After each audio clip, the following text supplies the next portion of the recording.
Gosh, this is a really early, I did this for Gears 1, this concept, and it was actually the first time I had kind of done a creature using a 3D base. It was interesting because I think Shane Cottle had done kind of this flying creature for Gears that it had wings. It was very dragon-like, and me and my art director at the time, Jerry O'Flaherty, wanted to try something a little different. So we threw the tentacles on this guy and put a couple guys on his back like they're riding a sport bike. I remember at the time when I was doing this, everyone was saying, you can't put we don't know how to do tentacles. This is going to be such a pain to try to figure out tentacles and everything like that. And lo and behold, years later, it's almost what's expected. I was really happy with this design. It took some convincing to get some of the guys on board because it is so unusual, but I really like doing designs that aren't exactly what you expect right off the bat. I look at this now and see so many things I do differently now because I probably did this 3 years ago, but it was still a lot of fun. So this is the in-game shot of the Reaver, the original Reaver. We had to actually go in there and up-res this guy because for Gears 2 you're actually riding him. So a lot of these pieces are pretty low res prior to that. So everything's bolted on, clamped on. The feet area have these motorcycle style foot clamps. The handlebar, got the revving going on, so it's to control the creature as well. So due to the fact that Marcus is going to be riding on top of this, we wanted to up-res this. The tentacle areas were given some additional problems as well. Since this guy's going to play such a bigger role in Gears 2, he's going to be landing onto the ground and whatnot. So the tentacle areas needed to form a little more properly than they did before. Alright, so from Gears 1, this is how low res this creature actually was. Due to the fact you were never riding him and up this close and personal, you never really saw. So for Gears 2, we saw the need to up-res this. Mark Morgan actually went in there and up-res this guy and did a great job of it. Everything's more crisp and more profound than before and more streamlined.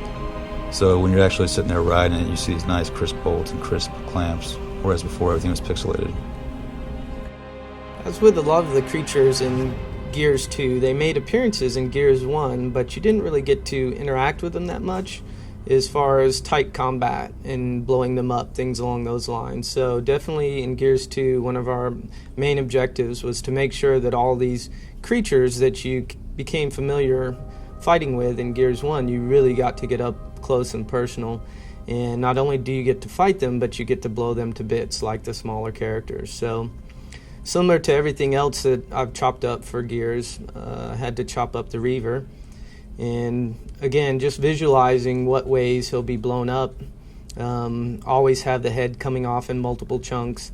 Any little bits like arms, claws, things like that, I usually want to have capable of being blown off and exploded.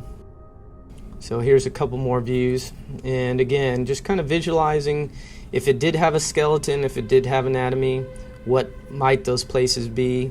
Where would those bones go? So we've got kind of a spine looking thing in there. But again, not getting super technical with it, just making sure that it looks cool and there's lots of cool kind of fleshy bits and bone bits whenever you blow off each chunk of the Reaver. Here's just another angle showing all the multitude of bits. These are renders that I would show in the art meetings and basically just get approval for how these things are going to blow up. So if gameplay, somebody sees it and they go, well, I really think we may need to change this or tweak that, or can we have the head blow off into 4 chunks instead of 3, then they can see all that stuff up front and I can make those changes before we spend the additional time in animation, rigging it in code, getting it all hooked up into the engine. So by showing the renders and showing all the chunks, it helps save us some time in the long run. The Reaver is another example of our goal of kind of having these mini bosses that we could just drop into our core combat loop. You get into a lot of these situations where you're just fighting drones repeatedly and basically you need something that really change up that dynamic.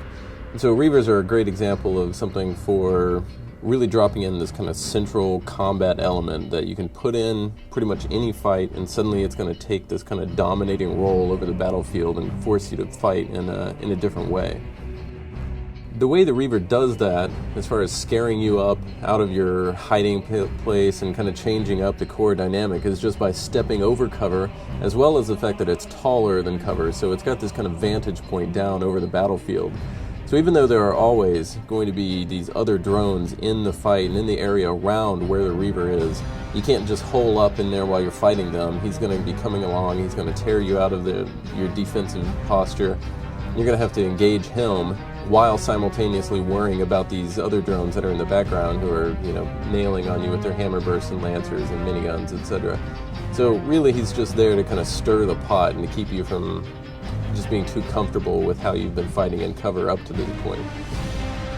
The other nice thing about the Reavers are that they can kind of come in many different forms. You've got Reavers that are on the ground and they're attacking you, but there are also Reavers that are just flying overhead and they're going to be engaging you as they pass overhead and kind of, stirring up the combat below. But they're also very kind of cinematic. It's totally up to the designer as to how much interaction they have in any particular circumstance. So even in earlier levels where the player's not going to be going toe-to-toe with them, we can still use them in the environment to be dealing with helicopters flying overhead, and they're this great sense of flavor to any combat, even if you're not directly fighting them. Just knowing that they're around and you're like, oh my god, what was that? It's more or less the Locust equivalent of this attack chopper that can just show up like cavalry at any time.